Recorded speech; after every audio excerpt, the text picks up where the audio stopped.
1장 23절에 보면 이런 말씀이 있습니다. 너희가 거듭난 것은 썩어질 씨로 된 것이 아니요 썩지 아니할 씨로 된 것이니 살아있고 항상 있는 하나님의 말씀으로 되었느니라. 아멘. 여기에 하나님의 말씀에 대해서 두 가지 속성을 말씀하시는데, 하나는 썩지 아니하는 것, 다시 말하면 생명이 있는 것을 말씀하시고, 두 번째는 항상 있다고 하는 것, 영원하다고 하는 두 가지 속성을 말씀하십니다. 여기에서 말씀하는 하나님의 말씀은 예수 그리스도를 말하는 거예요. 우리가 거듭났다고 하는 것, 영생을 얻었다고 하는 것은 예수 그리스도를 믿는 믿음으로 되어지는 것인데, 그것은 더 정확하게 얘기하면 하나님의 말씀 안에 들어있는 예수님을 말씀하는 것입니다. 우리가 한국 옛 속담에 콩 심은 데 콩나고 팥 심은 데 팥난다는 말씀이 있습니다. 심은 대로 그대로 거두는 것이지요.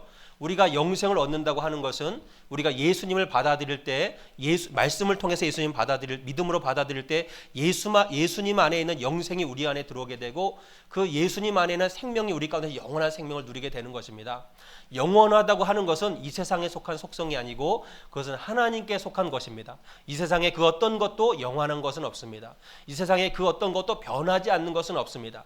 영원하다는 것, 변하지 않는다고 하는 것, 변함없고 영원하다고 하는 것은 하나님께 속한 속성입니다. 그것은 하나님의 것입니다. 이 세상에 진정한 생명은 없습니다. 이 세상에 진정한 행복과 은혜도 없습니다. 그것은 오직 하나님께만 속한 속성입니다.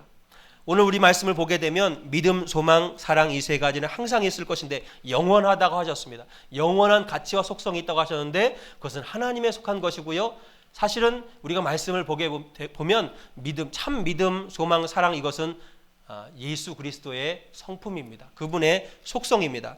2013년이 벌써 시작이 되었습니다. 눈 깜짝할 새 시작되고 이제 한 달이 벌써 지났고요. 이제 남은 11개월 동안에 우리가 어떻게 하면 성공적인 인생, 승리하는 인생, 복되고 은혜스러운 인생, 승리하는 인생 살까 고민하다가 결국은 말씀이 우리의 인생의 성공의 열쇠고 예수 그리스도가 우리의 인생의 성공의 열쇠인데, 그 예수님을, 그러면 말씀을 우리가 더 우리 안에 모셔드리고 예수님을 모셔드리는 무엇인가? 그것은 예수님을 더 알아가는 것입니다. 예수님을 알아가는데 예수님은 어떤 분이냐 하면 그냥 예수님 그러면 막연하지만 예수님은 믿음이요 소망이요 사랑입니다. 이렇게 말하면 우리가 좀 더 구체적으로 알 수 있을 것 같아서 믿음과 소망과 사랑에 대해서 함께 우리가 살펴보면서 은혜를 나누길 원합니다. 첫 번째로 2013년은 믿음의 삶을 살아야 되겠습니다. 믿음은 무엇일까요? 성경에서 아브라함을 부를 때 별명이 믿음의 조상이라고 부릅니다. 다시 말하면 성경에 수많은 인물들이 나타나지만 그 중에서 가장 믿음이 좋은 사람, 하나님께서 가장 믿음이 충만하다고 인정하는 사람이 아브라함이라고 하는 것입니다. 따라서 우리가 아브라함의 삶을 보면 진정한 믿음은 무엇이구나 하는 것을 알 수가 있다는 것입니다. 창세기 12장 1절로 4절에 하나님께서 아브라함을 처음으로 부르시는 장면이 나오는데 이렇게 나옵니다. 여호와께서 아브라함에게 이르시되 너는 너의 본토 친척 아비집을 떠나 내가 내게 지시할 땅으로 가라. 내가 너로 큰 민족을 이루고 내게 복을 주어 내 이름을 창대케 하리니 너는 복의 근원이 될지라. 너를 축복하는 자에게는 내가 복을 내리고 너를 저주하는 자에게는 내가 저주하리니 땅의 모든 족속이 너를 인하여 복을 얻을 것이니라 하신지라. 이에 아브라함이 여호와의 말씀을 쫓아갔고 롯도 그와 함께 갔으며 아브라함이 하란을 떠날 때에 그 나이 75세였더라. 아멘. 우리가 75세가 되면 이제 은퇴할 나이고 삶을 정리하고 어떻게 하면 좀 편안하게 여생을 보낼까 하는 그 때에 영어로 하면 comfort zone이라고 하죠. 안전지대에서 편안한 곳에서 내가 이렇게 머물러 있으려고 할 그때 하나님께서 아브라함을 부르셨습니다. 얼마나 시기 적절합니까? 편안하게 있을 그때. 그리고 하나님께서 내가 너에게 앞으로 지시할 땅으로 가라. 어디로 가라는 것도 아닙니다. 정해진 것도 아니고 무조건 지금 너의 본토 친척 아비집, 네가 가장 편안하게 느끼고 안정된 그곳을 떠나라고 말씀하셨습니다. 아브라함에게 지도를 주신 것도 아니고 디렉션을 주신 것도 아닙니다. 그냥 아무 근거도 없고 시작도 없고 끝도 없고 밑도 없이 그냥 떠나라는 것입니다.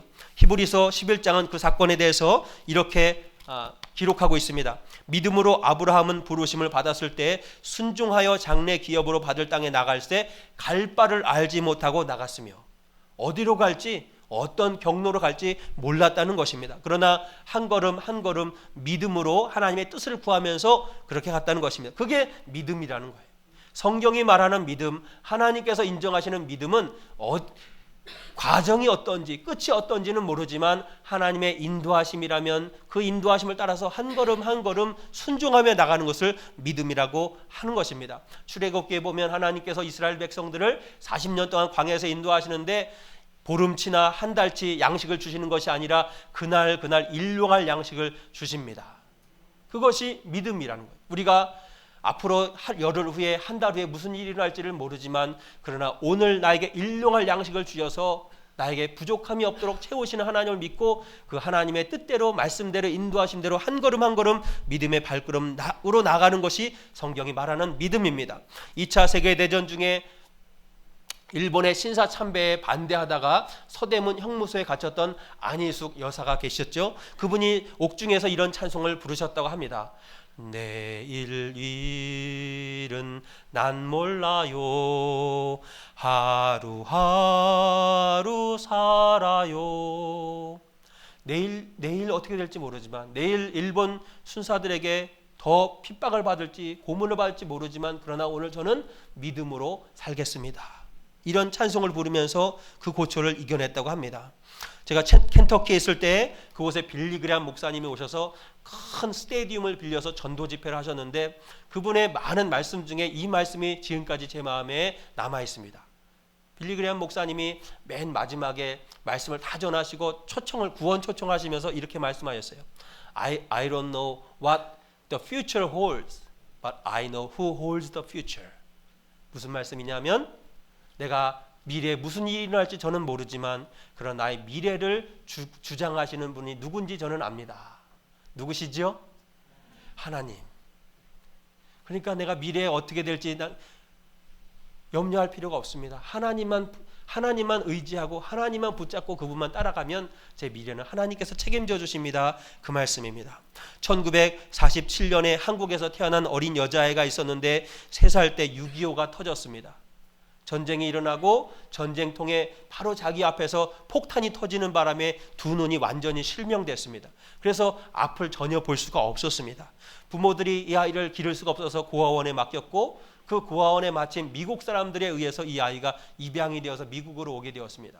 미국 인디애나 주에 있는 조지 윅스라고 하는 사람에 의해서 입양이 되었는데 이 아이가 어릴 때부터 음악의 소질을 많이 보였습니다. 그래서 그 인디애나 주에 있는 인디애나 주립대학에 있는 음악대학이 세계에서 가장 큰 음악 학교가 있거든요. 그곳에서 학부를 공부를 하고 석사를 공부했는데 스트레이트 A, 전부 다 A를 맞았습니다. 그리고 이분이 빌리 그레함 목사님에게 발탁이 되어져서 빌리 그레함 목사님이 가는 곳마다 빌리 그레함 목사님 복음 전하시기 전에 찬양으로 성도들의 마음을 여는 복음 가수로 쓰임 받게 되었습니다. 그런데 그분이 이런 고백을 하세요. 저는 장님입니다. 저를 인도하는 사람이 없으면 저는 아무데도 꼼짝할 수 없는 무능한 사람입니다. 그런데 길거리에 사람들이 저를 인도할 때 사람들이 내 손을 잡고 이렇게 말을 해준다는 거예요. 인도할 때. 그럴 때 미세스 윅스 저 10m 앞에 벽이 있으니까 우리 그곳을 피해 갑시다. 혹은 50m 앞에 웅덩이가 있으니까 우리가 그곳을 조심합시다. 이렇게 하지 않는다는 거예요.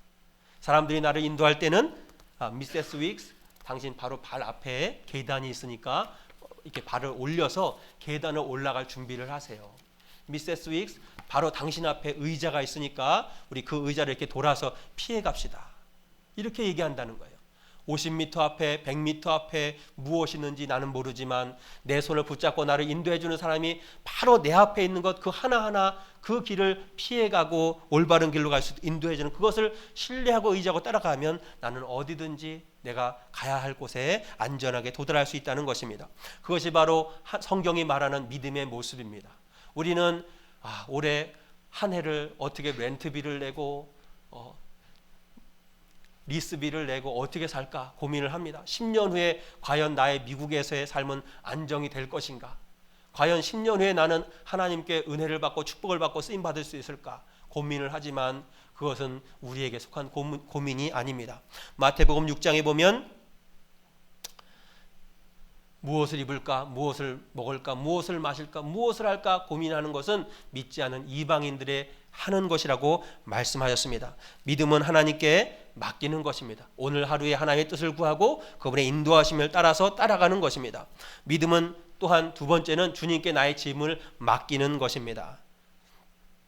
고린도후서 6장 1절로 2절에 이렇게 말씀하십니다. 우리가 하나님과 함께 일하는 자로서 너희를 권하노니 하나님의 은혜를 헛되이 받지 말라. 가라사대 내가 은혜 베풀 때 너를 듣고 구원의 날에 너를 도왔다 하셨으니 보라 지금은 은혜 받을 만한 때요 보라 지금은 구원의 날이로다. 여기 말씀에 보면 하나님의 은혜를 헛되이 받을 수도 있다는 말씀이에요. 우리가 하나님의 은혜를 헛되게 할 수도 있다고 말씀하십니다. 무엇이 하나님의 은혜를 헛되게 할까요? 예를 들어서 어떤 사람이 우리를 위해서 선물을 준비했을 때 저는 그 선물이 필요가 없습니다. 호의는 감사하지만 괜찮습니다 한다면, 그 선물을 거절한다면 그것은 그 선물을 준비한 사람들의 마음을 디스리스펙트하는 겁니다.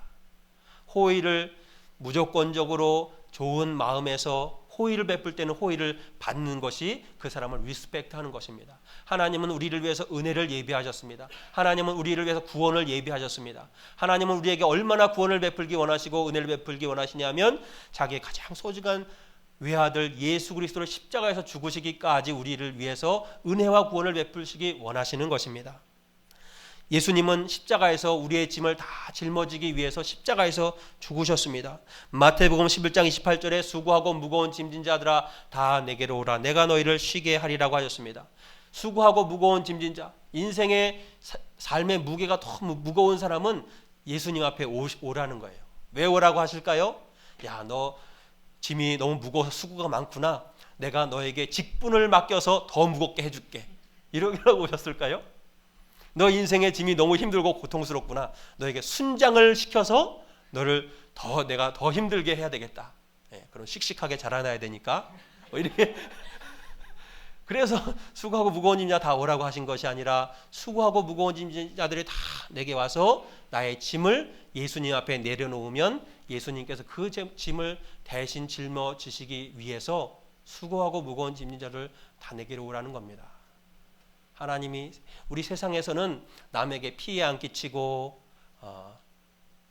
도와달라고 안 하고 그런 사람이 나이스하고 좋은 사람입니다. 사람하고 사람 사이에는 그런 거예요. 다른 사람한테 폐해 안 끼치는 게 그게 나이스한 거예요. 그러나 하나님과의 관계에서는 그게 나이스한 사람이 아니라 믿음이 있는 사람은 하나님 앞에 나의 짐을 맡기는 사람입니다. 하나님, 저의 인생의 짐이 너무 무겁습니다. 하나님의 구원의 손길을 저에게 뻗쳐주세요. 저를 붙잡아 주시고 만져주고 일으켜 세워주시고 저를 새롭게 하시고 저에게 다시 한번 힘을 주시고 다시 한번 기회를 주시고 저를 다시 한번 용서해 주시고 저를 다시 한번 사용해 주세요. 그래서 그게 믿음입니다. 하나님에게 은혜를 많이 받는 사람, 그게 믿음이에요. 하나님께 구원을 구하는 사람이 그게 믿음입니다. 시편 68편 19절에 날마다 우리 짐을 지시는 주 곧 우리의 구원이신 하나님을 찬송할지로다. 하나님은 우리가 단 하루라도 하나님께서 우리의 짐을 져주시지 않으면 살 수 없는 연약한 존재라는 것을 아시기에 그는 날마다 우리 짐을 지시는 주, 곧 우리의 구원이신 하나님, 우리의 유일한 구원이신 하나님은 우리의 짐을 날마다 지시는 하나님이에요. 그래서 일주일에 한 번씩 교회 와서 기도하는 일주일 동안 참았다가 힘들고 지쳐서 도저히 못 참을 때 주일날 한 번 와서 그렇게 주 앞에 짐을 내놓지 마시고 매일매일 날마다 나의 짐을 져주시는 우리 주, 곧 우리의 구원이신 주 하나님을 찬양합니다. 하나님, 오늘 저의 이 짐을 주님께 의탁합니다. 저를 도와주세요. 이렇게 구하는 것이 그게 믿음 있는 사람입니다. 어떻게 주님께 맡깁니까? 기도하는 가운데 맡기는 거예요.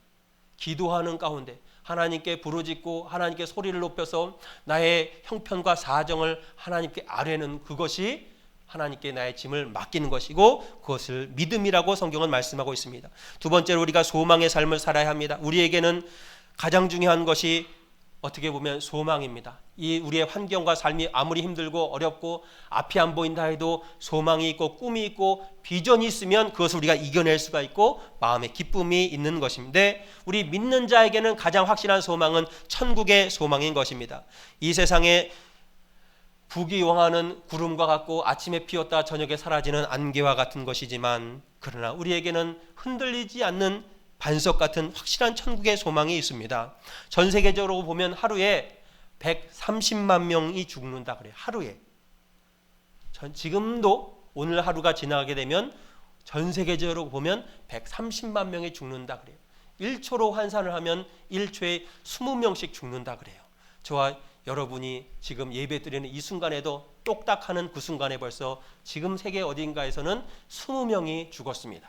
우리는 치열한 인생의 그 행로에서 막 저도 그랬던 것 같아요. 주위에 볼 것도 없어요. 지금 우리 담임 목사님 표현을 빌면 내 발등에 불이 떨어졌고 어디 닦을 기도 그러니까 누구 옆에 있는 사람 볼 수도 없어요. 그냥 막 가다 보면 어떨 때는 옆에 사람 어깨를 툭 치고 가기도 하고 막 그냥 내가 빨리 가야 됩니다. 저 갈 길이 멀고 가기도 힘들고 한 발자국 디디기도 힘들고 그래서 막 열심히 가다 보면 인생의 길을 막 가다 보면 어느 순간에 같이 가던 사람이 죽음의 구렁텅이로 옆에 도랑으로 뚝 떨어져 버렸어요. 나랑 어저께 같이 열심히 막 뛰어가던 사람인데 언제 저기 떨어졌네? 하지만 내 인생이 치열하고 고달프니까 그 사람 금방 잊어버리고 또 나는 내 갈 길을 가야 되니까 열심히 갑니다. 또 다른 사람 어깨를 툭 치고 밀어 젖히면서 가는 거예요. 그러나 어느 순간에는 저와 여러분도 언젠가는 그 죽음의 도랑으로 뚝 떨어져야 할 때가 있습니다. 한 번 죽는 것은 사람에게 정한 것이요 그 후에는 심판이 있으리니라고 히브리서 9장 27절에 말씀하였습니다. 이 세상의 모든 사람은 죽음이라는 관문을 피해갈 수가 없는데 죽음 이후에는 반드시 심판이 있고 심판 이후에는 천국 아니면 지옥인 것입니다. 우리에게 소망이 넘치는 것은 그렇지만 요한복음 3장 16절에 하나님이 세상을 이처럼 사랑하사 독생자를 주셨으니 이는 저를 믿는 자마다 멸망치 않고 영생을 얻게 하려 하심이니라. 누구든지 예수 그리스도를 믿는 자는 심판받지 아니하고 영원히 예수님과 함께 천국에서 사는 천국의 소망이 있는 것이고요. 그렇지 않은 사람은 이 땅에서 그 마음 가운데 온갖 잡동사니와 쓰레기가 가득한 인생을 살다가 나중에는 반드시 지옥에 가게 되는 것입니다. 사도 바울은 삼층천에 갔다 온 후에 기회만 있으면 자기가 이 육신의 장막을 벗어나서 저 천국에서 그리스도와 함께 영원히 살기를 소원하였습니다. 그러므로 로마서 13장 12절로 14절에 밤이 깊고 낮이 가까웠으니 그러므로 우리가 어둠의 일을 벗고 빛의 갑옷을 입자. 낮에와 같이 단정히 행하고 방탕과 술 취하지 말며 음란과 호색하지 말며 쟁투와 시기하지 말고 오직 주 예수 그리스도로 옷 입고 정욕을 위하여 육신의 일을 도모하지 말자고 하였습니다. 이제는 우리가 깰 때가 되었습니다. 회개할 때가 되었고 마음을 새롭게 하고 정결할 때가 되었고 주님 앞에 순복할 때가 되었습니다. 2011년도에 2년 전에 미국에서 가장 많이 팔린 책이 있습니다. Heaven is for real 이라고 하는 책입니다.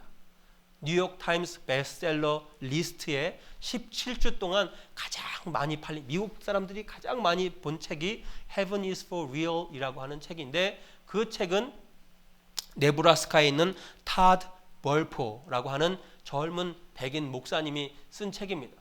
이 목사님은 네브라스카 시골의 작은 교회를 목회하는 분인데 교회가 작으니까 목사님 생활을 감당할 수 없으니까 주중에는 근처에 있는 마을에 있는 고등학교에서 체육 선생님으로 일을 하시고 주말에만 목회를 하셨어요. 그러니까 투잡을 뛰려니까 얼마나 고달프시겠어요. 인생은 고달프죠. 또 미국 사람들 애를 많이 낳잖아요.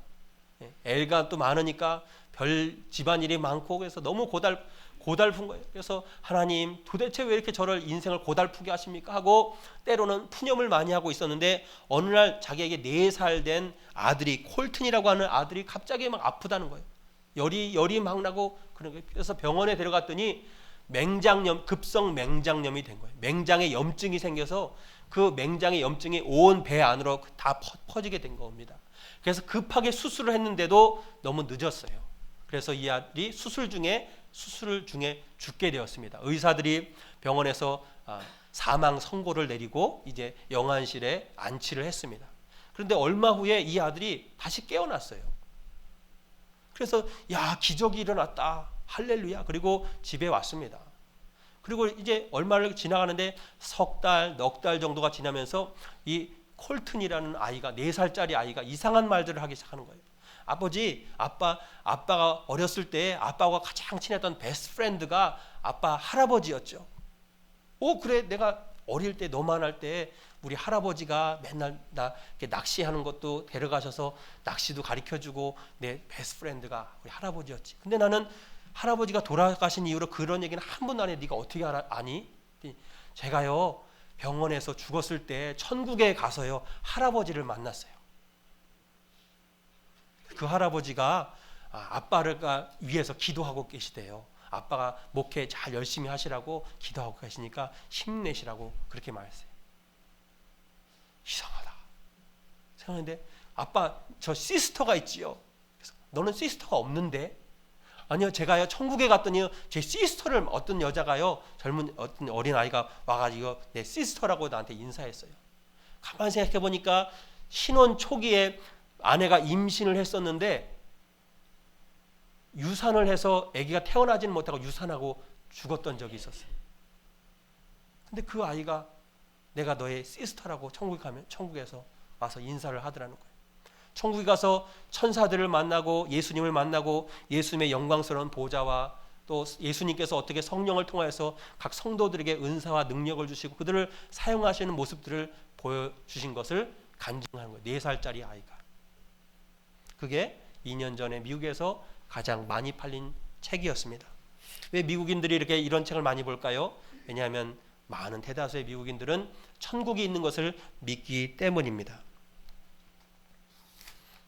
천국은 확실히 있고요, 지옥도 확실히 있습니다. 그래서 우리가 열심히 전도하고 기도하고, 그래서 우리의 부모나 형제, 친지, 이웃, 친구들을 예수님 믿도록 우리가 해야 하는 이유가 여기에 있습니다. 천국의 소망뿐이 아니라 이 땅에서도의 소망도 있습니다. 시편 146편 5절에 야곱의 하나님으로 자기 도움을 삼으며 여호와 자기 하나님에게 그 소망을 두는 자는 복이 있도다라고 말씀하였습니다. 이 땅에서도 하나님께 소망을 두면 로마서 8장 23절의 말씀대로 우리가 알거니와 하나님을 사랑하는 자 곧 그 뜻대로 부르심을 입은 자들에게는 모든 것이 합력하여 선을 이룬다는 그 말씀이 우리 삶 가운데 이루어지게 됩니다. 실제로 일어났던 일인데요, 그리스도의 어떤 사람이 아주 어려운 가정 형편에서 자라났습니다. 집안이 너무 형편이 어려워서 학교를 전혀 다니지를 못했습니다. 배운 게 없으니까 할 수 있는 일이 너무나 없었습니다. 너무나 힘들게 살다가 어느 날 신문 광고를 보니까 그리스의 큰 은행에서 문지기를 구한다는 거예요. 문 지키는 사람, 수위를 구한다는 거예요. 그래서 저거는 뭐 배운 게 없어도 할 수 있겠지. 그리고 거기에 응시를 했습니다. 그런데 거기서도 면접을 보는데 인터뷰를 하다가 배움이 너무 없다고 그것도 안 뽑아주는 거예요.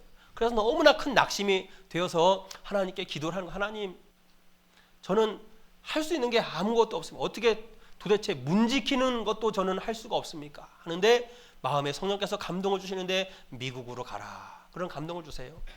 그래서 간신히 어떻게 해서 미국으로 건너와서 뉴욕 브로드웨이에서 이제 뭐 작은 가게 점원 같은 걸로 열심히 일을 하기 시작했습니다. 열심히 일하니까 약간씩 돈이 모여서 또 조그만 가게를 냈고, 그것이 또 비즈니스가 점점 커져서 뉴욕 브로드웨이에서 굉장히 큰 사업가가 되었습니다. 어느 날 그의 그 사업의 성공을 축하하는 그런 축하 파티 자리가 열렸는데 그곳에 신문 기자가 찾아오게 되었어요. 신문 기자가 선생님 정말 대단하십니다. 그렇게 아무것도 없이 빈손으로 미국에 와서 이렇게 크게 자수성가하셨군요. 제가 볼 때는 선생님이 자서전을 써서 책을 내시면 젊은 사람들이 앞으로 이렇게 도전 정신을 가지고 인생을 성공하는데 큰 도전과 격려와 영감이 될 것 같습니다. 한번 자서전을 한번 써보시면 어떠시겠습니까? 이분이 이렇게 대답하세요. 아이고, 기자 양반, 모르는 말씀하십시오. 제가 뭐 이렇게 보여도 사실은 배운 게 하나도 없어서 제 이름 석자 쓰는 것도 저는 힘듭니다. 저는 글도 모르는 사람인데 제가 무슨 자서전을 쓰겠습니까? 그랬더니 그 기자가 깜짝 놀라면서 아이고, 그러셨군요. 너무 안타깝습니다. 선생님이 만약에 배움이 더 있고 학력이 있었더라면 더 크게 되셨을 텐데 너무 안타깝습니다. 그랬더니 이분이 그 기자에게 이렇게 대답하는 거예요. 기자 양반, 그렇지 않습니다. 제가 만약에 학교를 다니고 조금 국민학교나 중학교라도 나와서 글이라도 좀 알았다면 아마 저는 지금쯤 그리스의 어떤 그 은행의 수위 대장, 그래도 열심히 하면 뭐 대장 수위 정도 아마 됐을 겁니다. 그런데 제가 배움이 없고 글을 모르기 때문에 오직 하나님만 의지하며 살다가 하나님께 저에게 이런 자리까지 이르게 하셨습니다. 우리가 세상에서 교육을 못 받았기 때문에, 부모님이 도와주지 않았기 때문에 나의 인생을 탓하는 것은 세상 사람들이 하는 것입니다. 우리는 주님께 소망을 두고 주님을 의지하고 기도하고 나아가면 모든 것이 합력하여 선을 이루게 하시는 것입니다. 하나님은 우리의 믿음을 결코 손해나게 하는 분이 아닙니다. 2013년 새해에는 좌절하거나 낙심하지 말고 하늘 천국의 소망을 두시고 또 현재에도 우리를 날마다 도우시는 주님을 의지하며 사시는 저와 여러분 되시기를 축원합니다. 세 번째로 우리가 새해에는 사랑을 실천하며 살아야 되겠습니다. 우리 모든 사람들은 다 사랑에 빚진 자입니다. 저와 여러분은 사랑에 많은 빚을 졌습니다. 가만 생각해 보면 부모님부터 시작해서 우리는 많은 이들에게 사랑의 빚을 졌습니다.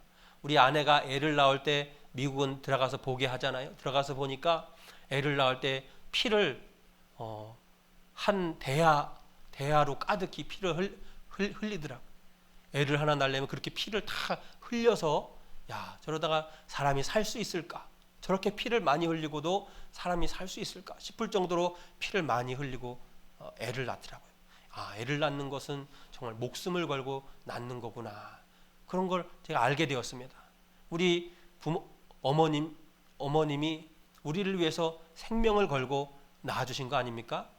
애가 저는 하나밖에 없는데도 1살, 2살 때는 왜 그렇게 많이 아팠는지 모르겠어요.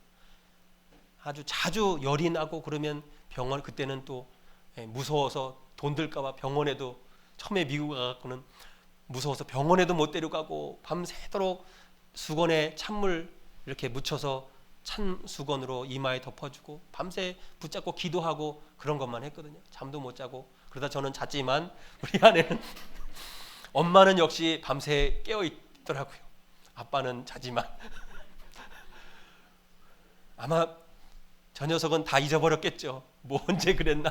자기 혼자 다 컸다 그러고 뭐 부모는 당연히 해야 되는 거라 그러고 뭐 해준 게 뭐가 있냐. 심지어는 이렇게 말까지 할 수 있지만, 그러나 우리가 잘 모르지만 우리는 부모에게 많은 사랑의 빚을 졌습니다.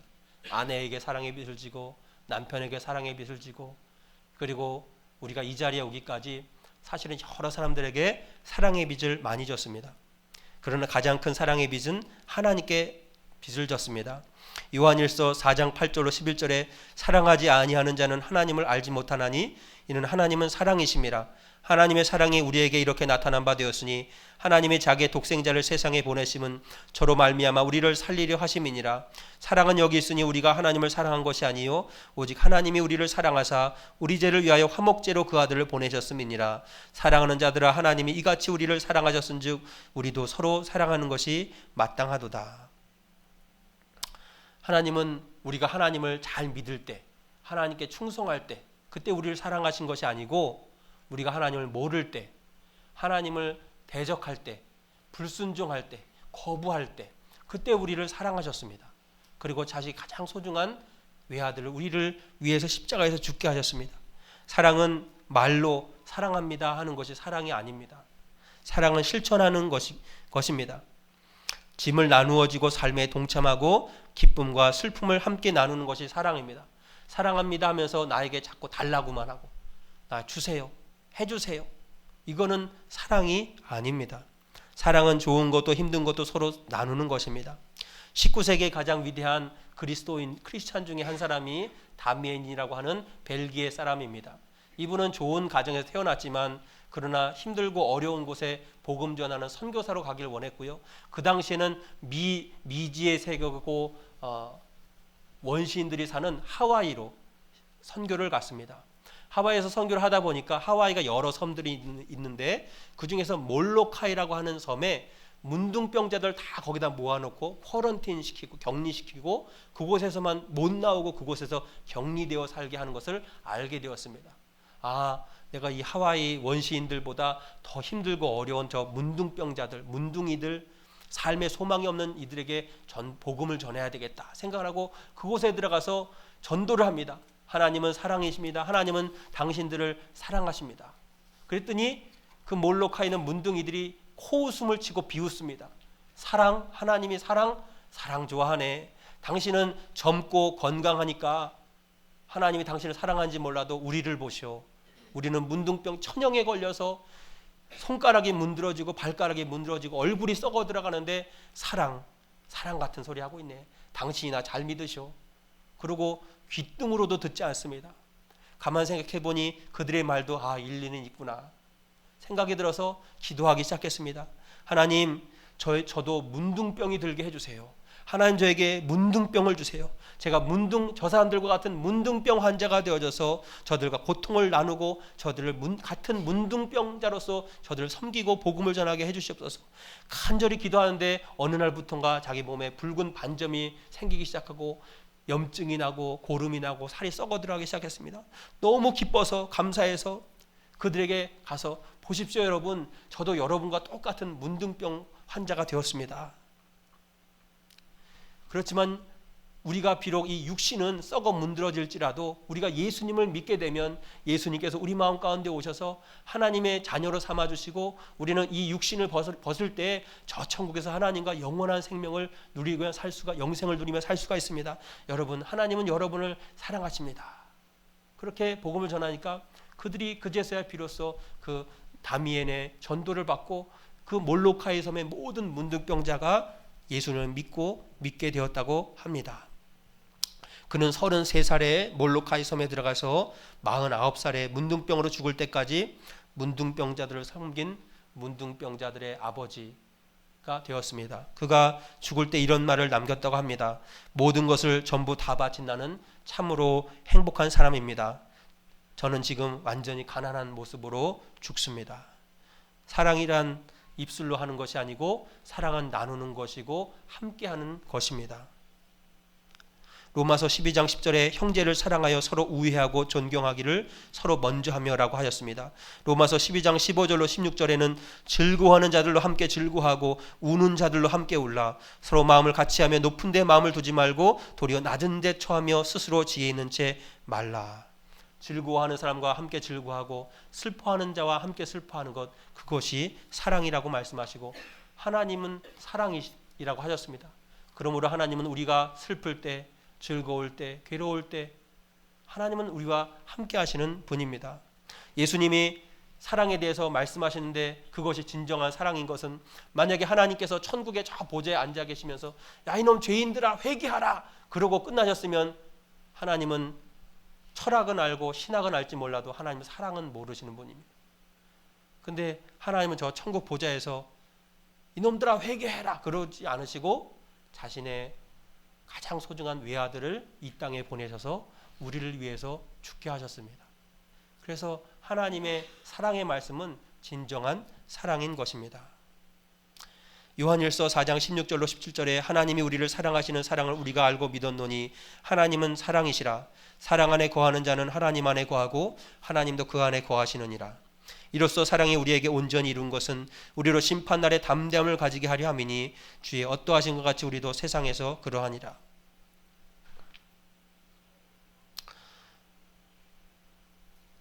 우리가 예수님을 믿는다고 하나님을 믿는다고 하여도 우리 안에 사랑이 없으면 그것은 거짓입니다. 우리가 교회 안에서 어떠한 지위와 직분을 갖는다 하여도 우리 안에 사랑이 없으면 그것은 거짓입니다. 사랑, 그러므로 우리의 믿음, 신앙생활, 교회생활은 다른 동기가 아니라 사랑 때문에 사랑이 그 동기가 되어야 합니다. 사람들이 보기에는 저 사람이 참 믿음이 좋은 사람이구나, 봉사를 열심히 하는구나 할지 모르지만 그 마음의 중심의 동기가 사랑이 아니라면 그것은 하나님 보시기에는 거짓된 것입니다. 우리가 봉사하는 이유는, 우리가 하나님을 섬기는 이유는, 교회 생활을 하는 이유는 우리를 사랑하셨기 때문에 자신의 몸을 다주신 예수님의 사랑에 감사하는 마음으로 하는 것입니다. 그 사랑 가운데 하나님이 계시는 것이고 그 안에 천국이 있는 것입니다. 우리의 직분이나 혹은 우리의 위치가 그 안에 있는 것이 아닙니다. 사랑이 없다면 모든 직분은 다 헛된 것입니다. 유고슬라비아의 부유한 가정에서 태어났던 테레사 수녀는 수녀원에서 아무리 절제를 하고 금식을 하고 고행을 해보아도 마음에 진정한 기쁨과 감격이 없었습니다.